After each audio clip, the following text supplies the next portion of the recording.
In this video, I'm going to do a comparison and contrast analysis between film Raise the Red Lanterns by Zhang Yimou and the film Pulp Fiction by director Quentin Tarantino.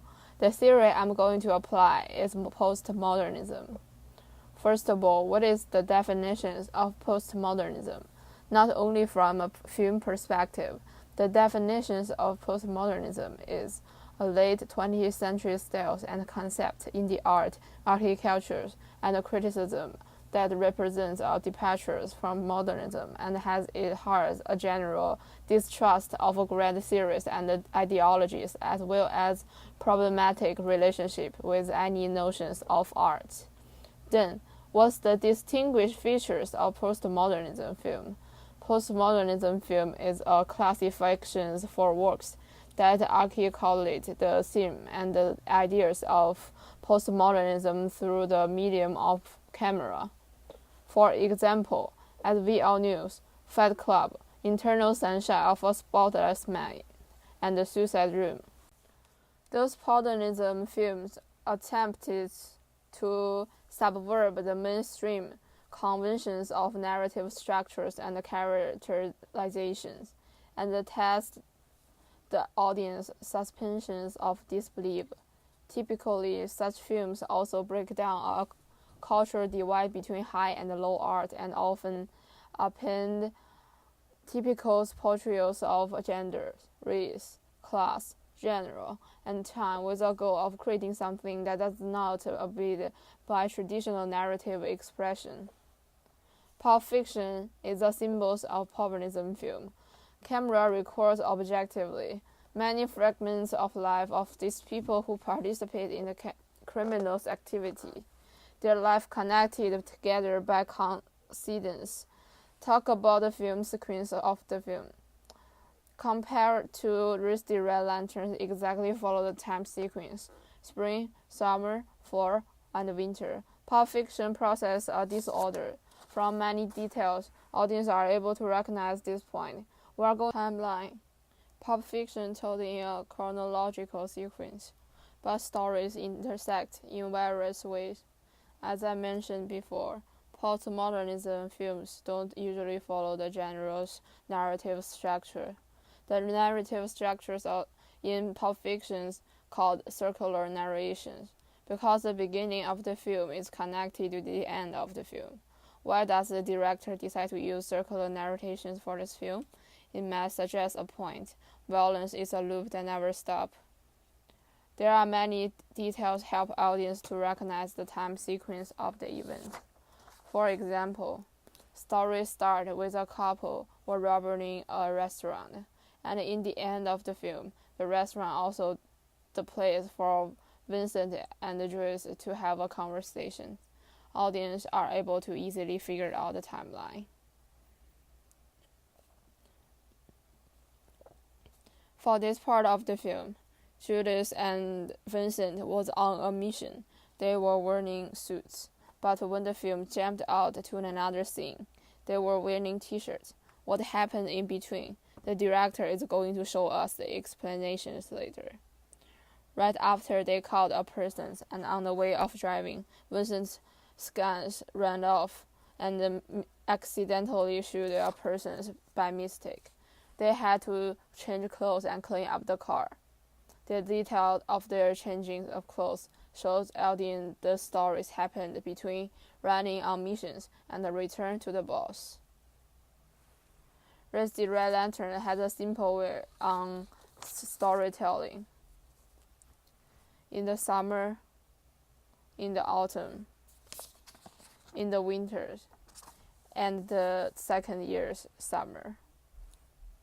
The whole story is divided in 4 parts.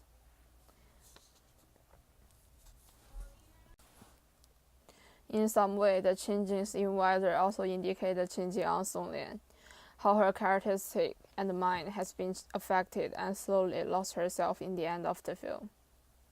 Along with the comings of the second summers, new concubine came. Because of the close-up shot, audience are able to see her facial expressions. Does it look similar? Yes, she is the second Songlian, who fated to experience the same life with her. Pulp fictions and Racy Red Lanterns both imply their ideologies through the narrative structure. While Pulp Fictions is indicating the director's ideas about violence, Racy Red Lanterns is telling people how many female victims is persecuted under the cruel system of feudalism. The usings of color and the lighting key. In the bar scene, everything was under a red, dim lighting key, telling audience it's a dangerous, bloody, and scary place. Implied there was a secret illegal business is going on. Jump to the scenes. Vincent and Mia was spending night in the restaurant. The lighting key, soft light was used, emphasizing the relaxing atmosphere. Next scene. When the boxer was escaping by taxi, the boxer was in a very dark and dim shadow shaded, but the driver was in a low-key light. The one with the woman might be moderately, but both are very moody, which may imply their different position. The boxer is hiding secret and became a sinner. On the country seat, the driver is clean and out of the mass of criminal.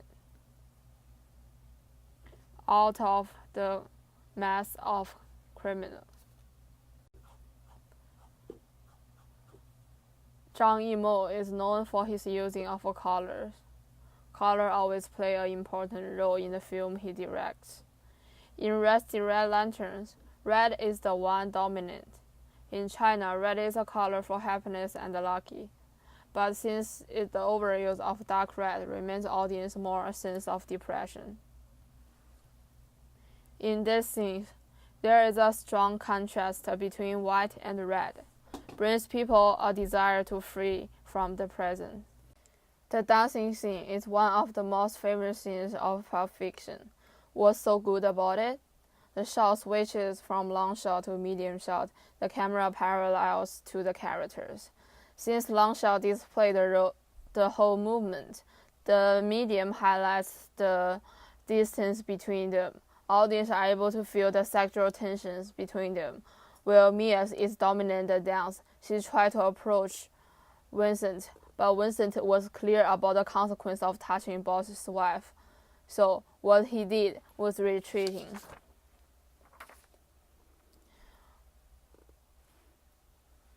Mia's eyes was filled with pride. She enjoyed the feelings of being superior. Similar to Pulp Fiction, only showed Marcular's back at the scenes that he was talking to the boxer. Racy Red Lantern also used that technique in presenting the character Master. We can see Master never showed his face, only his back or voice. He is not the songless master. He is more like a strong male figure to all females. He is an invisible pressure from society being imposed on females. From songless expression, audience can imagine how does he looks like. What ironic is, a character without face was controlling the whole family with absolute power. Conclusion time. Racy Red Lanterns and Pulp Fiction both are incredible films from older generations. Under the superficial surface, there are always something deeper than waiting for people. A successful film is a product of the age. There must some things inside the film that are related to the ideology at that age. Through Racy Red Lantern is an example of postmodernism film. Its thesis is the same with Pulp Fiction. They both showed the appearance of that generation. People were searching for new definition of themselves to break the traditions and go out of their comfort zones. But the result was different. One succeeded, one failed. In Pulp Fiction, characters succeed. As a woman, Mia got respect.